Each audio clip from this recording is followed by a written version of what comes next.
قالوا سبحانك لا علم لنا إلا ما علمتنا إنك أنت العليم الحكيم.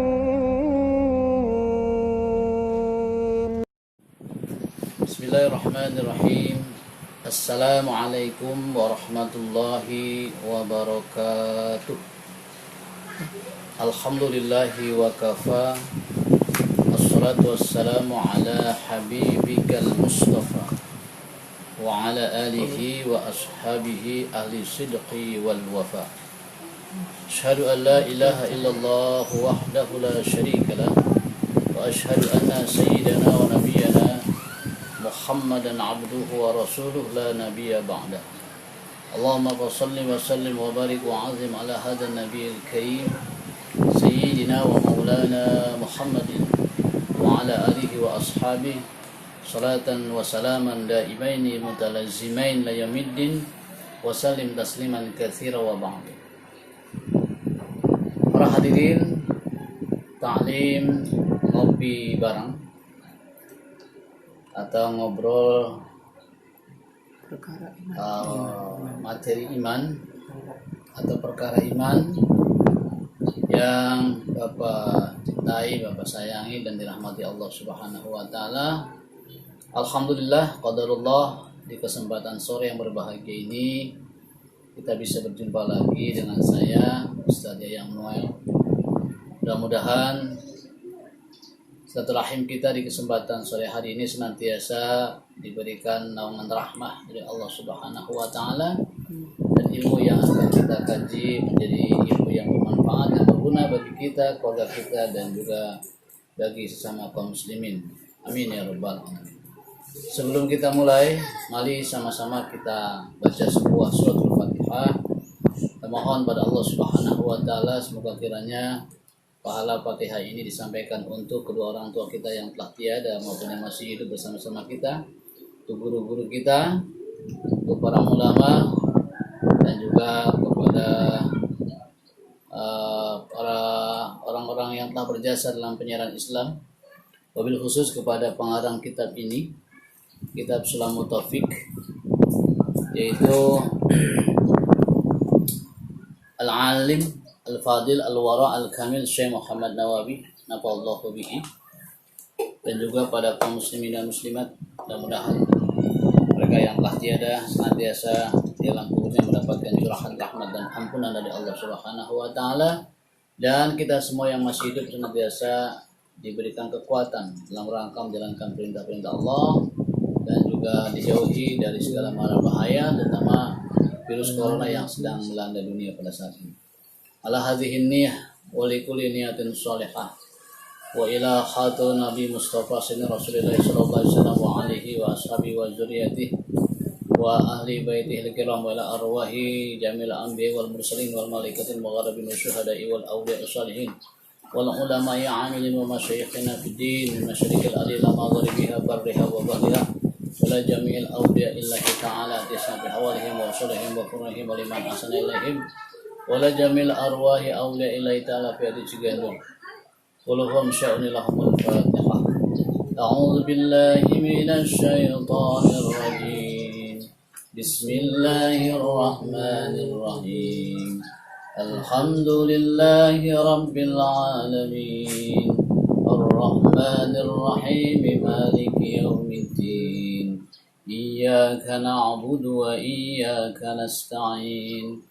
اهدنا الصراط المستقيم صراط الذين أنعمت عليهم غير المغضوب عليهم ولا الضالين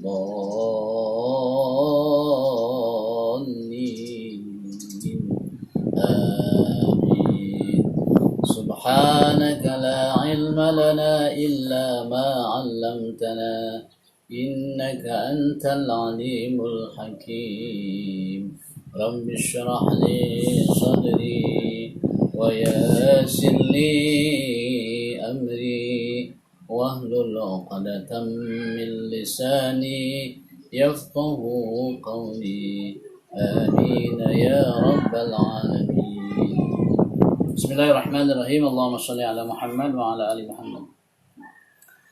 Para hadirin kaum muslimin yang dimuliakan Allah Subhanahu wa taala, di kesempatan sore hari ini kita akan melanjutkan kajian kita mengenai tauhid, ya. Yaitu sekarang melanjutkan makna Muhammadur Rasulullah. Jadi kita masih berbicara mengenai syahadatain. Syahadatain itu artinya dua kalimat syahadat, ya. Yang sebagaimana kita tahu setiap kali kita sholat dalam tahiyat itu kita berucap asyhadu an la ilaha illallah wa asyhadu anna Muhammadan Rasulullah. Ya. Kalau kita melirik sejarah mengenai bacaan ketika tasyahud, itu dimulai dengan kata at-tahiyatul mubarakatus salawatut thayyibatu lillah, begitu kan? Itu adalah ungkapan Rasulullah Shallallahu Alaihi Wasallam ketika Rasulullah berada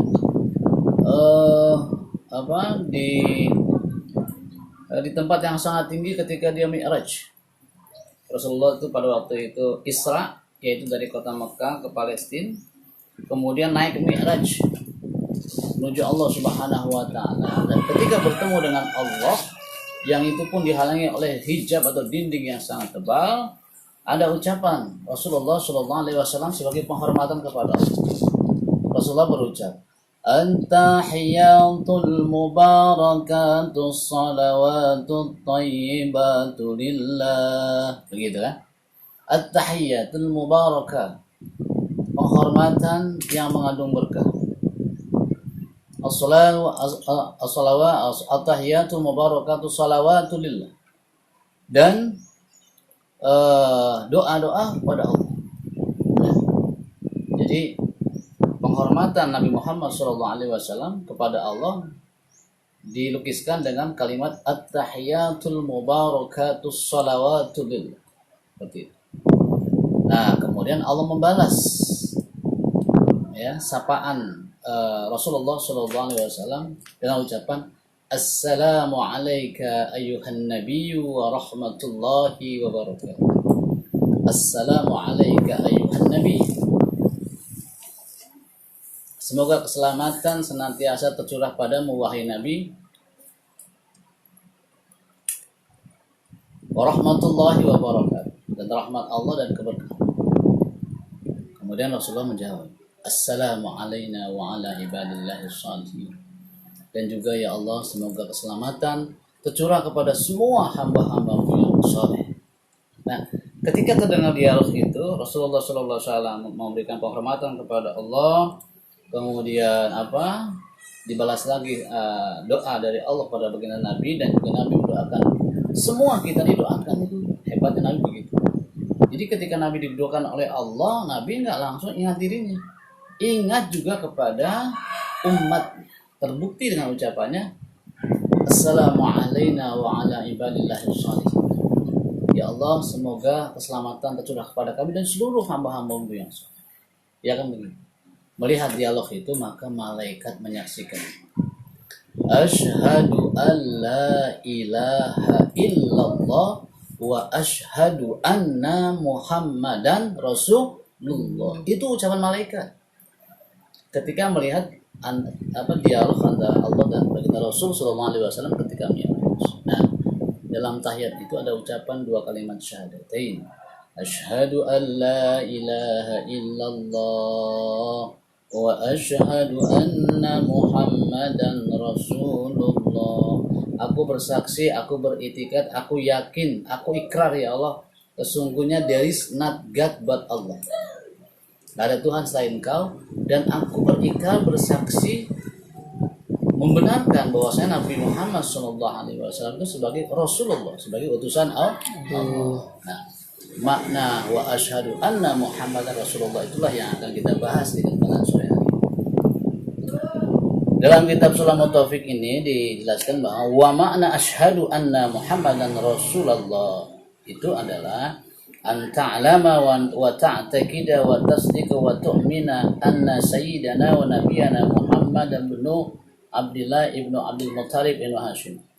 Bahwasanya engkau mengetahui, engkau beriktikad, engkau membenarkan dan engkau mengimani bahwasanya junjungan kita, nabi kita itu adalah Nabi besar Muhammad sallallahu alaihi wasallam bin Abdullah. Nabi punya bapak namanya Abdullah. Abdullah punya bapak namanya bin Abdul Muttalib. Jadi kakeknya Nabi namanya Abdul Muttalib. Ibnu Hashim, Ibnu Abdi Manaf al-Quraisy. Kemudian kakeknya Nabi punya bapak lagi namanya Hashim. Hashim punya kakek lagi namanya Abdul Manaf al-Quraisy. Dia berasal dari suku Quraisy, salah satu suku yang berada di kota Mekah pada waktu itu. Sallallahu alaihi wasallam. Ya.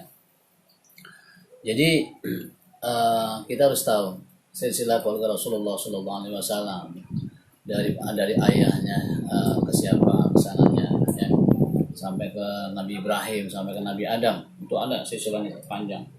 Kemudian ibunya bernama Ibunda Aminah binti Wahab, punya ayah namanya Wahab. Ya. Nah, Rasulullah SAW terlahir dari dua orang anak manusia itu, yaitu Siti Aminah dan Abdullah. Kisahnya sebenarnya panjang, ya. Abdullah itu adalah anak Abdul Muttalib, di antara anaknya yang ke-10. Jadi kakeknya Nabi ini punya anak 10. Semua laki-laki. Semua laki-laki. Sedikit saya ingin cerita. Ketika Abdul Muttalib suatu ketika bernazar, "Ya Allah, seandainya Kau anugerahi aku punya anak 10 orang laki-laki, maka satu akan aku kurbankan. Satu akan aku kurbankan, aku sembelih di depan Ka'bah ini." Dulu pada waktu itu. Nah, kemudian orang-orang pada bergurau, Abdul Muttalib, kau nazar nggak boleh kayak gitu. Aku akan buktikan. Begitu ternyata. Allah kabulkan doa daripada atau nazar daripada Abdul Muttalib, kakeknya Nabi. 10 orang anaknya semua laki-laki. Ayo, pas sudah besar ditagih janji itu. Abdul Muttalib, kamu pernah nazar jika 10 orang anak laki-laki kamu hidup sampai dewasa, satu akan kamu korbankan. Wah, akhirnya ya. Akhirnya diundi. 10 orang itu namanya ditulis. Abdullah ayah Nabi, kemudian Abu Thalib, ya kan? Ada 10 orang anak-anak Abdul Thalib. Nah, kemudian ketika dikocok itu yang keluar nama Abdullah. Kocok keluar nama Abdullah. Oh, orang inilah, orang oke, baru sekali. Kocok lagi, kocok. Keluar lagi nama Abdullah. Biar lebih mantap. Yang 3 kali, kocok. Keluar lagi nama Abdullah. Berapa? 3 kali.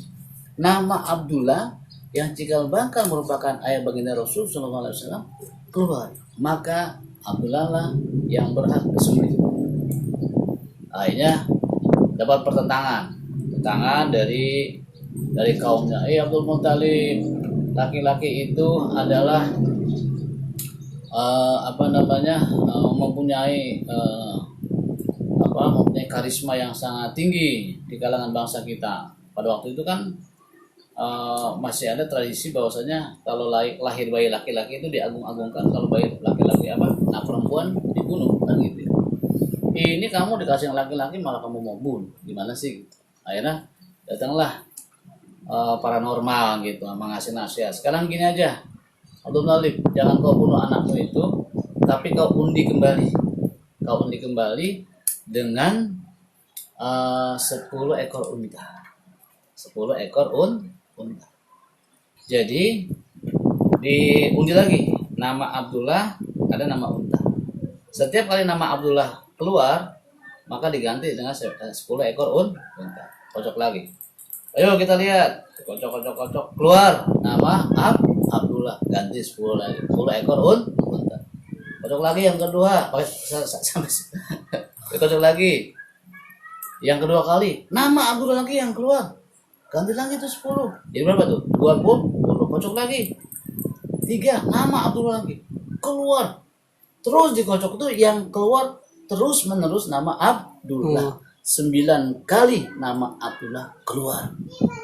Akhirnya apa? Akhirnya diganti 90. Baru yang kocok-kocok 10 itu barulah keluar unta. Akhirnya apa? Akhirnya Abdul Muthalib itu menebus ayah baginda Rasul Shallallahu Alaihi Wasallam yang bernama Abdullah itu dengan 100 ekor unta. Jadi 100 ekor unta disembelih pada waktu itu, dibiarkan gitu aja, dagingnya nggak dimakan. Sembelih 100 ekor banyak kan? Berapa harganya? Kalau sekarang sebagai tebusan kepada ayah baginda Nabi yang bernama Abdullah. Karena ini sudah nazar. Nazar siapa? Nazar Abdul Muthalib akan menyembelih satu putra. Dilalahnya yang keluar dikocok di antara 10 anaknya nama Abdullah. Dilalahnya lagi 10 dikocok antara Abdullah sebagai kemudian dalam kocokan itu ada 2 nama yaitu Abdullah dan 10 ekor unta. Dikocok Abdullah lagi sampai 9 kali nama Abdullah, akhirnya yang 10 ditebus dengan 100 ekor pun. Kita bisa membayangkan bagaimana seandainya ini semuanya sudah skenario Allah. Begitu mahalnya baginda Rasul Shallallahu Alaihi Wasallam, ya, lahir punya cikal bakal dari seorang ayah. Seandainya Abdullah pada waktu itu jadi disembelih, ia akan dikorbankan oleh ayahnya Abdul Muthalib. Kira-kira Rasulullah akan lahir? Kenapa ayahnya dikorbankan sebagai realisasi dari nazarnya kan? Alhamdulillah Allah membuat skenario, Allah menakdirkan bahwasanya begitulah mahalnya seorang Muhammad SAW sampai ayahnya sendiri itu ditebus dengan 100 ekor unta. Nah, singkat cerita bahwasanya Abdullah kemudian dijadikan istri. Awalnya seorang anak muda yang ganteng pada waktu itu, dan memang akhlaknya pun baik. Abdullah ini baik akhlaknya, diam. Nah, kemudian apa? Kemudian dia dinikahkan oleh seorang juga dari kalangan yang terhormat, yaitu ibunda Aminah binti Wahab. Kemudian dinikahkan. Setelah itu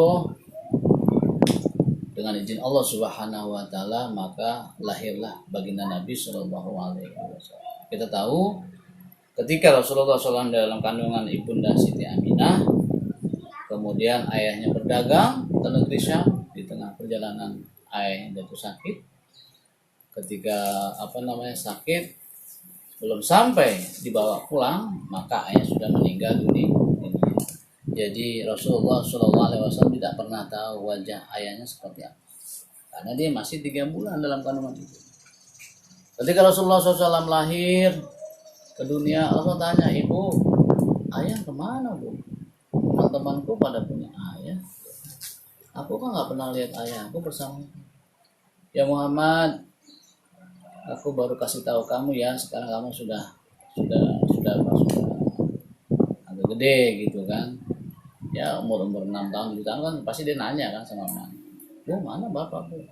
Teman-temanku pada punya bapak. Muhammad, ayahmu kan sudah meninggal ketika kamu masih kandungan ibu 3 bulan. Oh begitu juga. Bu kangen bu, pengen ketemu ayah, pengen lihat kuburannya. Dibawalah, oke nanti kita tengok ya kuburan ayah. Dibawalah ke mana? Ke kuburan ayahnya. Ayahnya dibawa, ini Muhammad, ini kuburan ayahmu. Meski engkau tidak pernah ketemu dan belum pernah melihat wajah ayahmu, inilah kuburan. Oh begitu bu. Nah, oke, berdoa di situ. Muhammad kecil, ya kan, pulang dari menengok makam ayahnya dalam tengah perjalanan ibunya sakit cukup parah karena panas yang luar biasa. Di sebuah kampung namanya Abwa, nggak lama kemudian meninggal dunia. Rasulullah SAW ketika itu usianya kurang lebih 7 tahun. Di tengah perjalanan di kampung orang meninggal dunia. Pada saat itu maka kini Rasulullah SAW sudah mendapat predikat yatim piatu. Ayahnya sudah tidak ada ketika dia dalam kandungan ibunya. Ketika dia berusia 7 tahun, ibunya pun dipanggil oleh Allah Subhanahu wa taala. Sangat-sangat sedih. Bayangkan anak umur 7 tahun sudah tidak mempunyai bapak dan ibu. Itulah skenario Allah Subhanahu wa taala. Akhirnya dia dirawat oleh Abdul Muthalib, kakeknya. Sampai dia dewasa, sampai dia bisa diajak untuk berniaga. Ketika diajak berniaga, maka terjadi suatu keanehan. Pada waktu itu orang-orang Yahudi sudah tahu bahwasanya nanti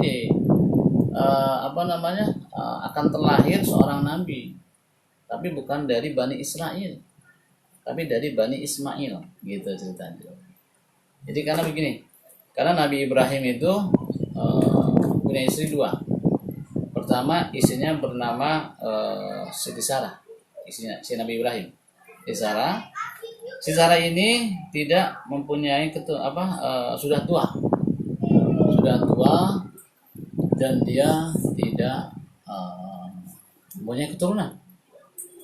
Akhirnya dia berdoa, ya Allah, istriku sudah tua, aku belum punya anak, nanti bagaimana yang akan meneruskan generasi aku? Akhirnya apa? Akhirnya dia konsultasi sama istrinya, kata istrinya, ya Ibrahim, bagaimana kamu menikah lagi? Aku carikan perempuan yang setelah kamu menikah mudah-mudahan kau dikaruniai anak muda. Menikahlah dengan Siti Hajar.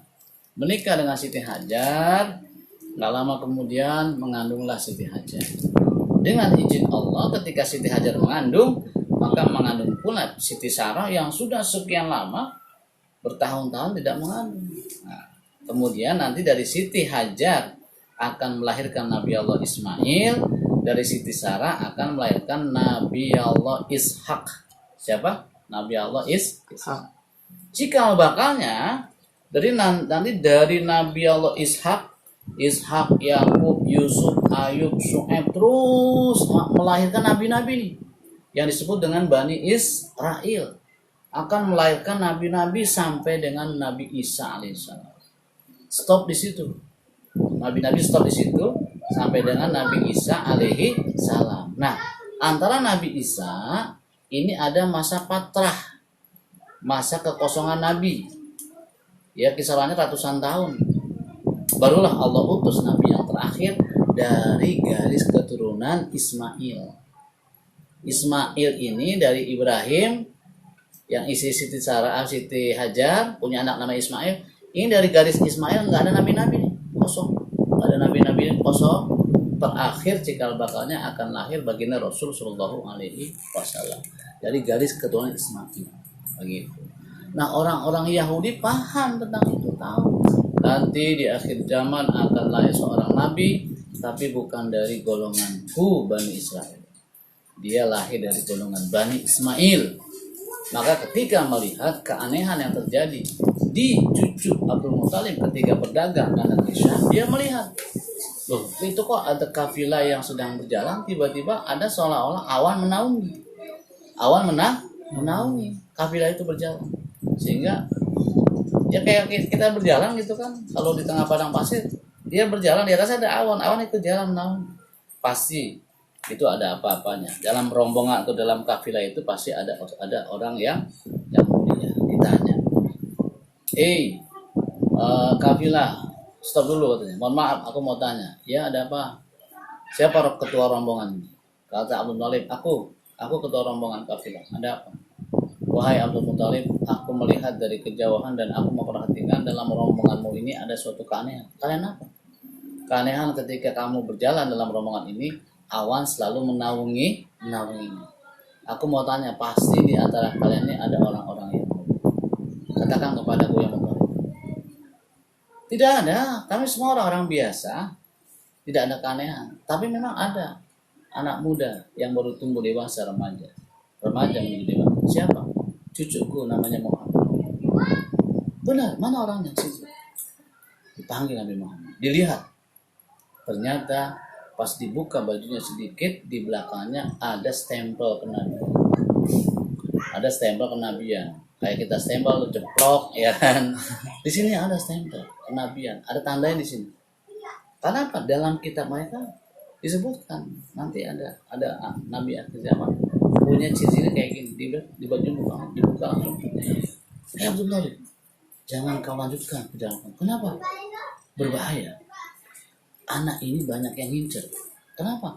Anak ini akan menjadi seorang nabi akhir zaman, penutup segala nabi, khatamul anbiya wal mursalin. Dalam kitabku ada keterangan ismuhu Ahmad, namanya sama Ahmad. Ini kau beri nama Muhammad. Tolong kau kembali pulang ke Mekah, jangan kau melanjutkan perjalanan. Khawatir anak ini akan akhirnya apa? Oh begitu, iya. Jaga baik-baik cucumu ini akan menjadi orang besar.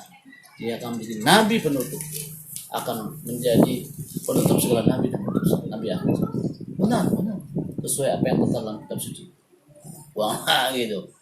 Abdul Muthalib nggak jadi, akan perjalanan pulang lagi. Nah, dengan pernyataan itu maka dijaga itu. Rasulullah SAW sangat dijaga oleh Abdul Muthalib, sangat disayang. Di antara anak-anak Abdul Muthalib, kalau sedang bermain, ya kan, anak-anaknya nih datang, ayah, gitu kan. Tapi ketika datang Muhammad, Abu Muthalib seketika berdiri, dia ambil tempatnya, sejadahnya, dia langsung gerak. Sejadahnya untuk Nabi lewat.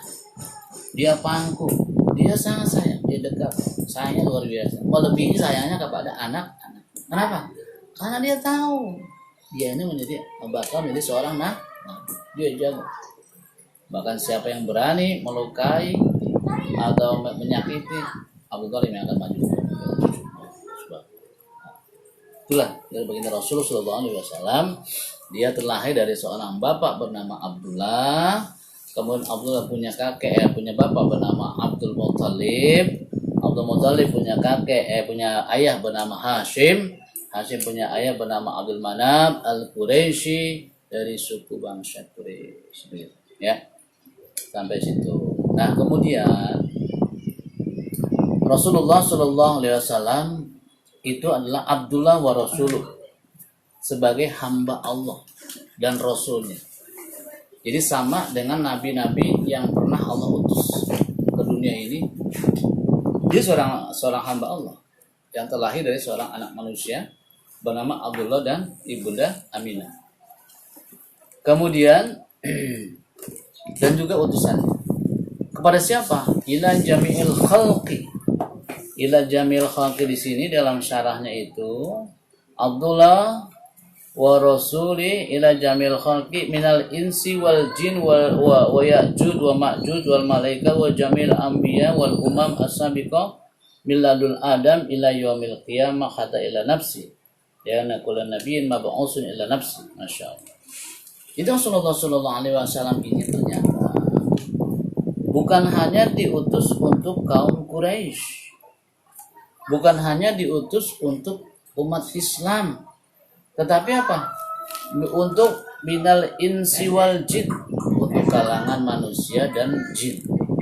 Jadi manusia kayak kita, kalangan jin itu juga mendapatkan dakwah Rasulullah Shallallahu Alaihi Wasallam. Bahkan Ya'juj wa Ma'juj, makhluk yang nanti akan lahir menjelang hari kiamat, namanya Ya'juj wa Ma'juj, dia juga mendapatkan apa? Mendapatkan dakwah dari Rasulullah SAW. Wal malaikat dan para malaikat dan seluruh para nabi dan umat-umat yang terdahulu dari Bani Adam sampai umat yang terakhir. Jadi Rasulullah SAW itu diutus kepada seluruh makhluk sejak Nabi Adam sampai dengan manusia yang terlahir, yang terakhir akan lahir nanti, dan juga untuk kalangan jin, malaikat dan semuanya.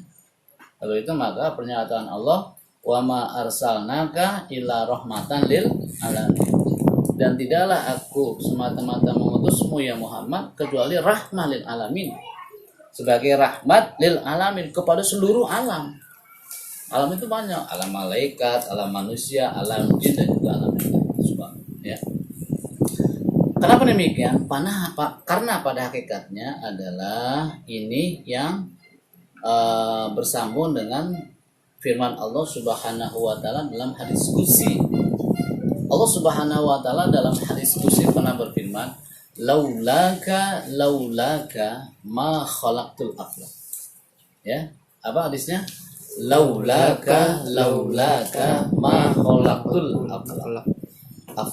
Jadi itu firman Allah. Firman Allah yang tidak dibukukan dalam Al-Qur'an disebut hadis qudsi. Firman Allah yang dibukukan dalam Al-Qur'an yaitu firman Allah. Maksudnya Quran itu. Tapi ada Allah pernah berfirman tapi tidak dibukukan dalam Al-Qur'an, namanya hadis qudsi begitu.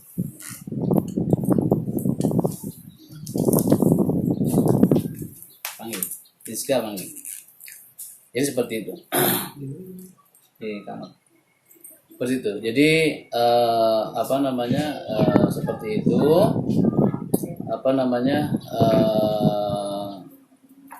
Hadis qudsi di situ yang artinya jika bukan karena engkau ya Muhammad, kalau bukan karena engkau ya Muhammad, ma khalaqtul aflaq, niscaya aku tidak akan menciptakan al-aflaq. Al-aflaq itu artinya adalah alam jagat raya. Jadi alam jagat raya ini tercipta, alam jagat raya ini ada karena Allah hendak menciptakan seorang anak manusia yang bernama Muhammad Shallallahu Alaihi Wasallam.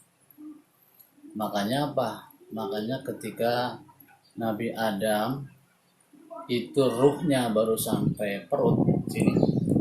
Nabi Adam ketika ditiupkan ruhnya masuk sampai perut, Nabi Adam langsung terbangun. Dia melihat di pintu surga ada nama Muhammad Shallallahu Alaihi Wasallam bersanding dengan nama Allah. Setelah sadar, sempurna ditanya, ya Allah, siapakah nama yang indah yang bersanding dengan namamu? Kemudian Allah berfirman, ya Adam, itulah cikal bakal dari keturunanmu yang akan menjadi nabi akhir zaman.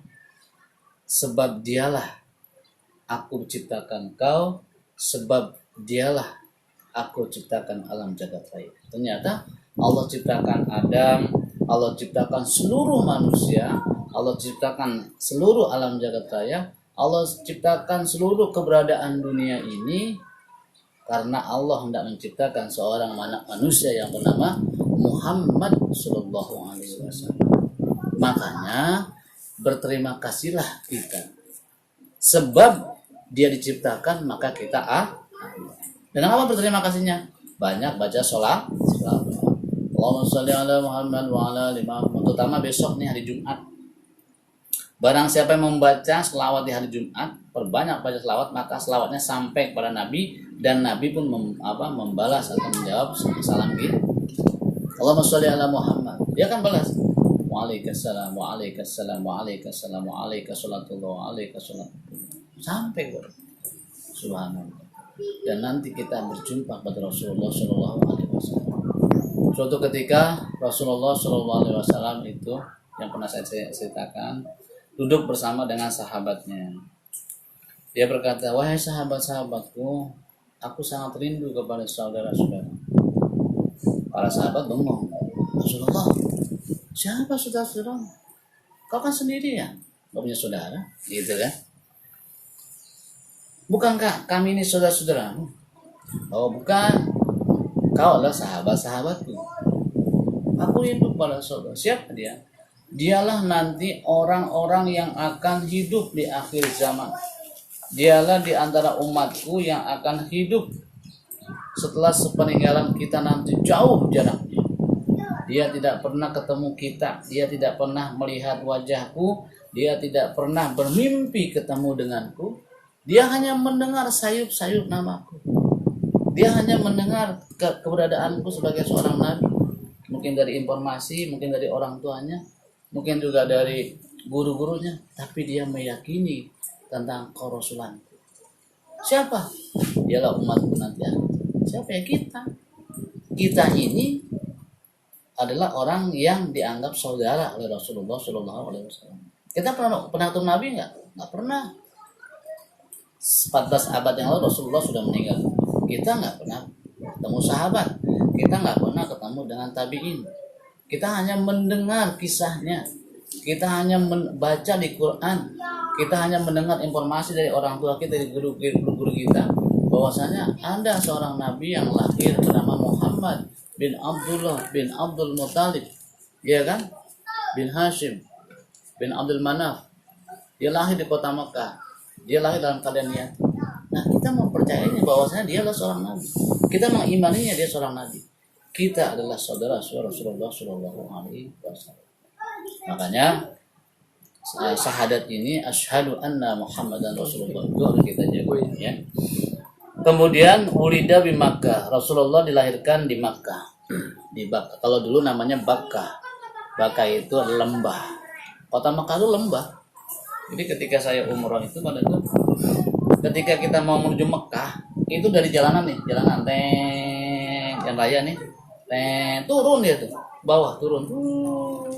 Dari sini turun. Sini turun. Dia ada sebuah lembah. Bakkah itu lembah. Namanya Bakkah dulu. Karena Makkatul Mukarramah. Jadi lembah yang diberkahi atau yang dimuliakan. Wa ba'asa biha, dan Allah utus, wa bu'itsa biha, dan Allah utus di situ di kota Makkah. Wa hajara ilal Madinah, dan dia pernah melaksanakan hijrah ke kota Madinah. Yang jaraknya itu kurang lebih 290-an kilo ya, dari kota Makkah ke kota Madinah. Wa dufina biha, dan Rasulullah SAW dimakamkan di kota Madinah. Ya. Jadi Rasulullah lahir di kota Mekah, kemudian hijrah ke Madinah, tambah kuat di Madinah, dia menaklukkan Mekah, balik lagi ke Madinah, maka jasadnya dikebumikan di kota Madinah, yaitu di Masjid Nabawi. Jadi kalau kita ke sana umroh gitu atau haji, nanti kita akan melihat makam baginda Rasul sallallahu alaihi wasallam dan makam para sahabat di Masjid Nabawi. Yang Masjid Nabawi itu keunikannya lambangnya itu bukan lambang, artinya aksesoris dalamnya itu banyak pintu dan juga garis-garis gitu. Garis kayak gini nih, garis-garis gini, hitam putih. Kemudian di halaman itu ada payung yang otomatis ketika jam 6 pagi dia kincup. Ketika jam 5 payung itu bergerak sama-sama. Ya kan? Salah. Jam 5 sore dia kincup. Jam 6 pagi dia terbuka. Semuanya payung itu dengan peralatan yang sangat-sangat canggih. Kenapa? Karena panas luar biasa. Jadi untuk rantaian supaya nggak panas. Dan di Masjid Nabawi itu kubahnya bisa gerak sendiri. Di saat-saat tertentu ketika siang hari kisaran jam 11, kemudian jam 1 itu kubahnya itu akan geser sendiri. Terbuka sendiri. Beberapa saat kemudian masuk lagi. Supaya apa? Udara dalam masjid keluar. Gitu. Jadi tidak beku di situ. Udaranya keluar, maka ganti lagi udara yang baru. Ya. Nah, di serambi belakangnya itu ada makam. Dan makam baginda Rasulullah SAW yang itu merupakan rumah Rasulullah. Yang disebut dengan Raudhah. Ada makam Nabi, sahabat Abu Bakar, sahabat Umar. Kemudian di situ nanti kita berdoa. Biasanya kita masuk itu ke Raudhah, kita sholat 2 rakaat, kita berdoa, mendoakan Rasulullah SAW. Kalau kita nggak sempat ke Raudhah, maka kita hanya mengucapkan Assalamualaikum ya Rasulullah, Assalamualaikum ya Rasulullah, Assalamualaikum. Ya. Itu. Nah, kemudian apa?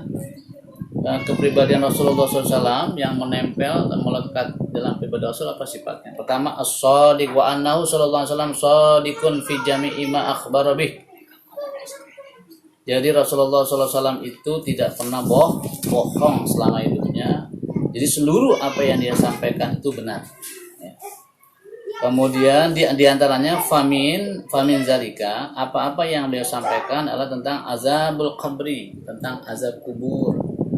Manusia, kamu hidup di dunia, nanti kamu akan masuk ke liang kubur, ke alam barzah, alam penantian. Ingat di sana ada siksa, ada dan juga ada nikmat kubur.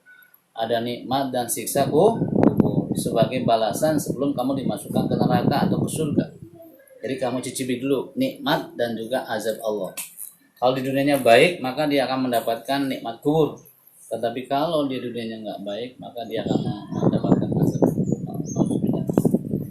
Wa na'imihi wa azabul qabri wa na'im. Ada siksa kubur dan nikmat kubur. Wa su'alul malakaini munkar wa nakir. Dan di alam kubur itu juga akan ada dua orang malaikat yang datang menanyai kita yang disebut dengan malaikat munkar dan nakir.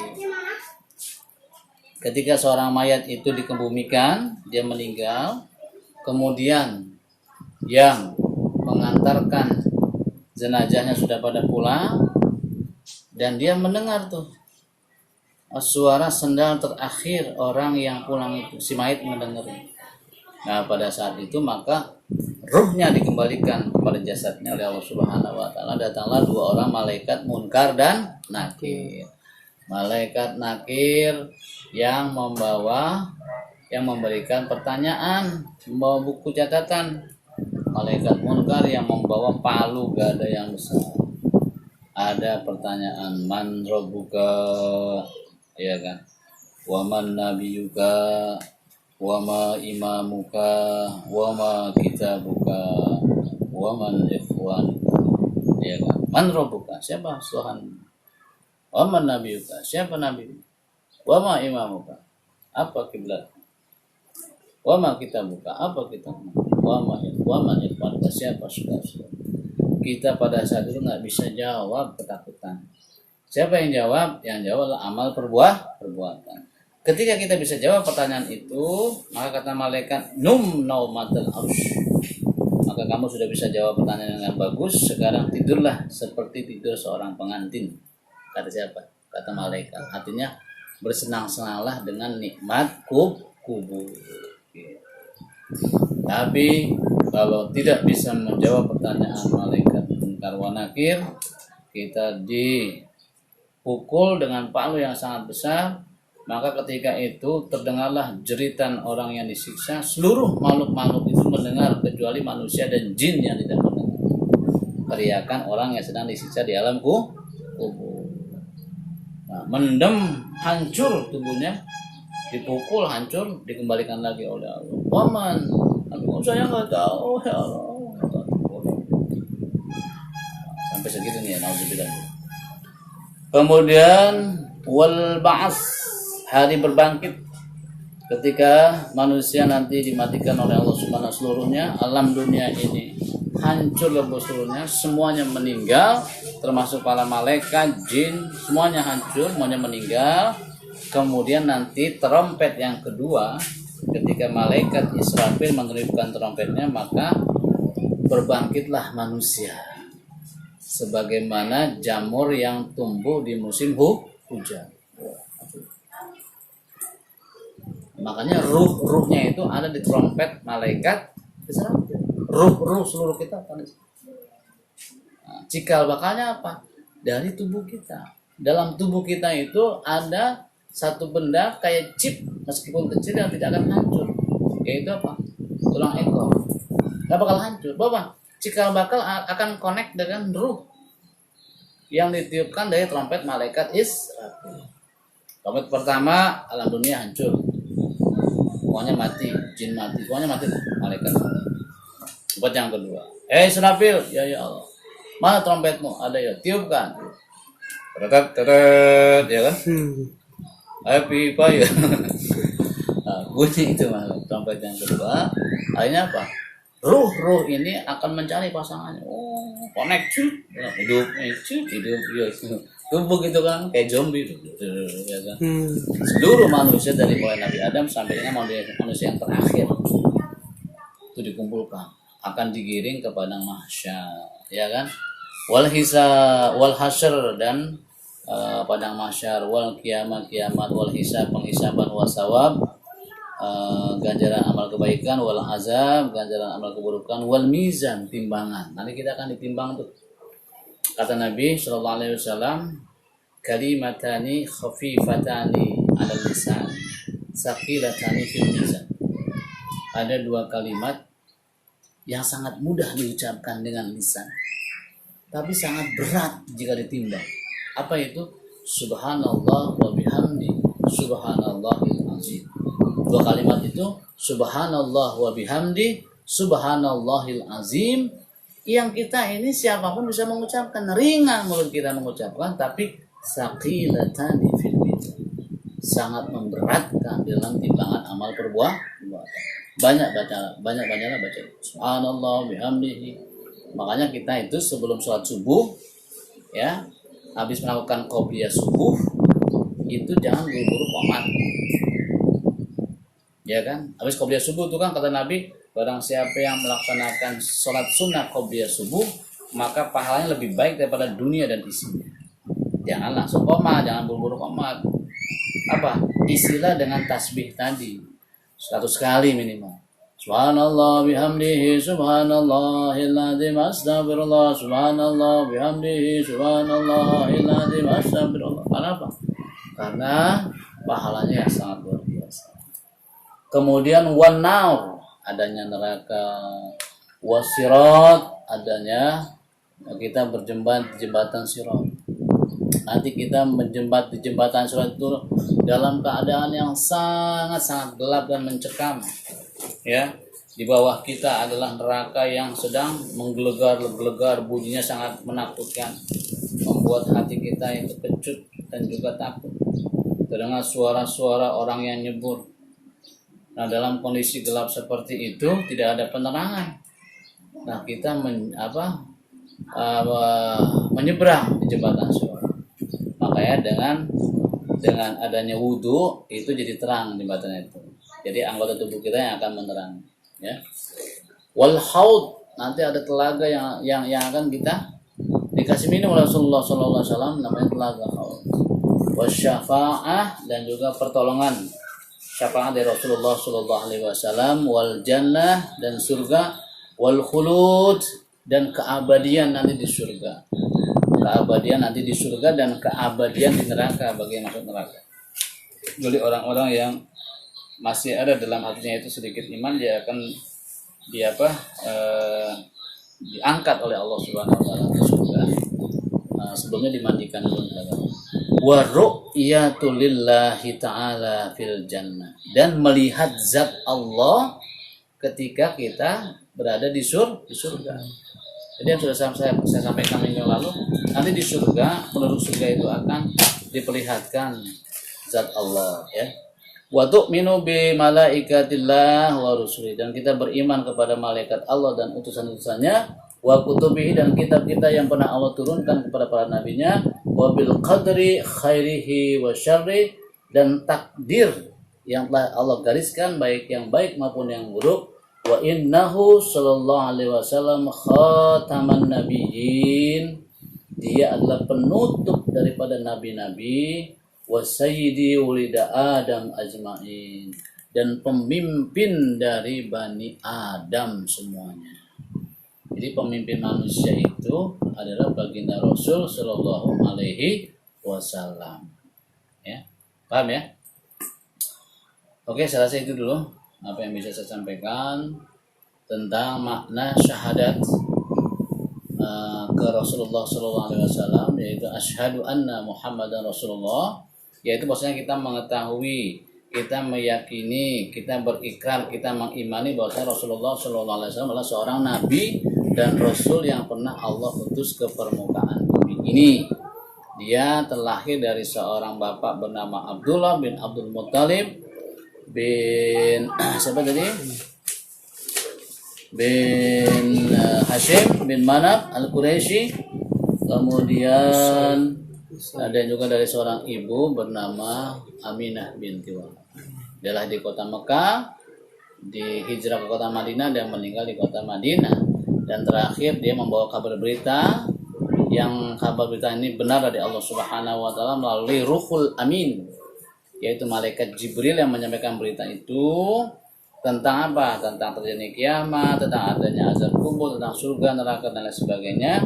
Dan dia Rasulullah adalah pemimpin umat manusia dari mulai Nabi Adam sampai manusia yang terakhir akan lahir ke permukaan. Dan risalahnya itu kepada seluruh makhluk Allah yang ada di muka bumi, bukan hanya manusia, jin, malaikat, dan seluruhnya. Karena dia sebagai rahmat lil alamin. Terasa itu kesimpulannya, lebih dan kurangnya mohon maaf. Assalamualaikum warahmatullahi wabarakatuh. Kita akan buka sesi tanya jawab. Barangkali ada pertanyaan. Silakan. Ini pertanyaan dari siapa ini? Dari netizen? Iya netizen. Ya.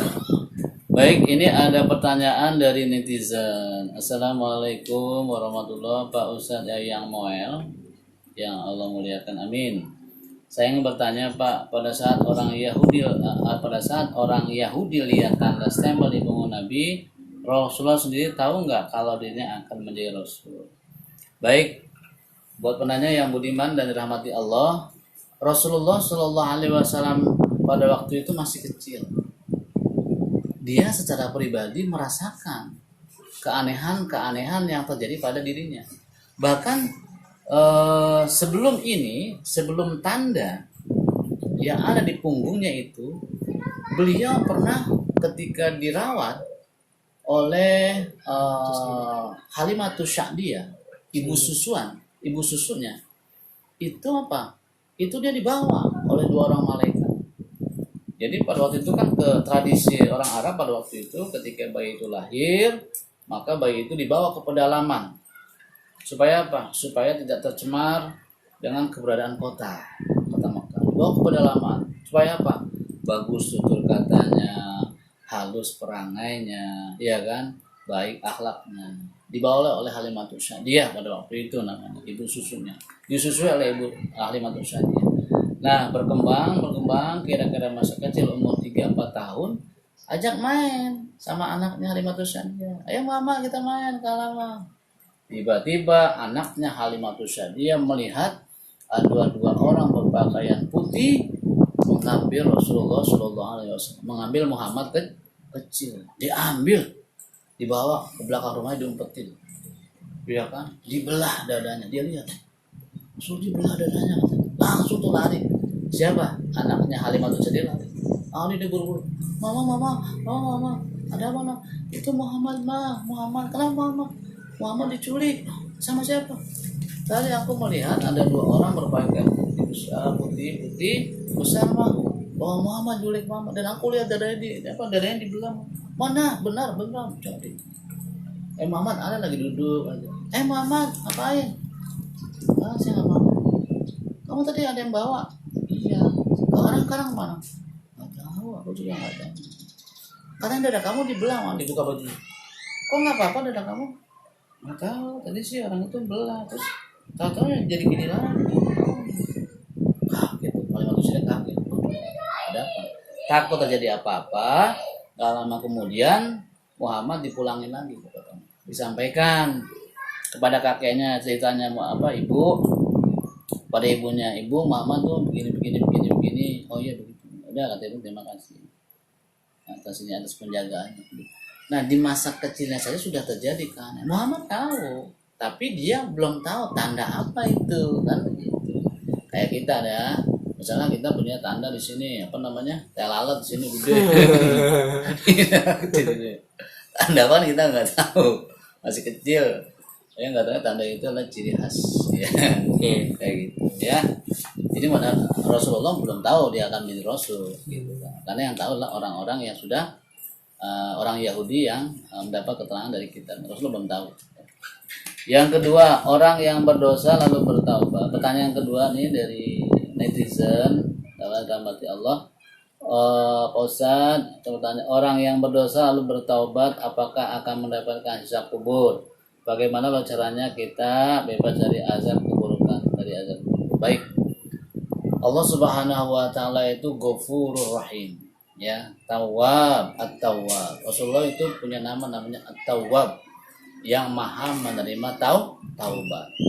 Karena pada hakikatnya kullu bani Adam khata'un, kata Nabi.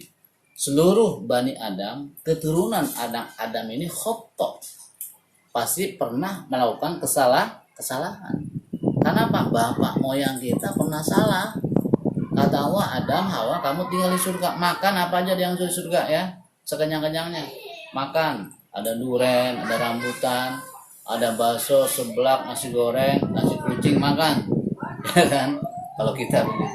Tapi kita jangan deketin tuh buah kuldi. Yang mana? Ini yang pojokan. Kenapa? Kamu nggak usah kepo. Ya, jangan dimakan. Akhirnya, karena larangan itu sudah lama terjadi, atas bujuk rayunya setan, akhirnya termakan juga itu. Artinya apa? Melakukan kesalahan, apalagi kita anak keturunannya. Tetapi wa khairul khata', sebaik-baik pendosa itu adalah at-tawwab, yang taubat. Dengan cara apa, Pak? Beristighfar. Banyak-banyak beristighfar, banyak-banyak mohon ampun pada Allah Subhanahu wa taala. Nah, apakah dia mendapatkan sisa kubur? Insya Allah, kalau dia sudah bertaubat, taubat yang diterima, Allah hapus seluruh kesalahannya. Begitu, ya. Jadi kata Allah, wahai anak Adam, meskipun kesalahanmu itu memenuhi langit dan bumi, meskipun kesalahanmu itu seperti buih yang ada di lautan, tapi kalau kau datang kepadaku, ingin kembali bertobat kepadaku, maka rahmatku lebih besar daripada dosa yang kamu perbuat. Aku akan ampuni, aku akan maafkan seluruh kesalahan dan dosa-dosa. Subhanallah, ya. Bagaimana lalu caranya agar kita terbebas dari azab kubur? Ya tadi kita berdoa, ya. Kita berdoa tentunya, dan juga kita meninggalkan hal-hal yang tidak diridhoi oleh Allah Subhanahu wa taala. Seperti kita doa di akhir sholat kita sebelum salam, ada doanya. Allahumma inni a'udzubika min azabi jahannam wa min azabil qabri wa min fitnatil mahya wal mamat wa min syarri fitnatil masihid dajjal. Itu doa yang Rasulullah pesankan sebelum salam. Fil alamina innaka hamidum majid. Kita baca doa tuh kalau kita hafal yang lainnya.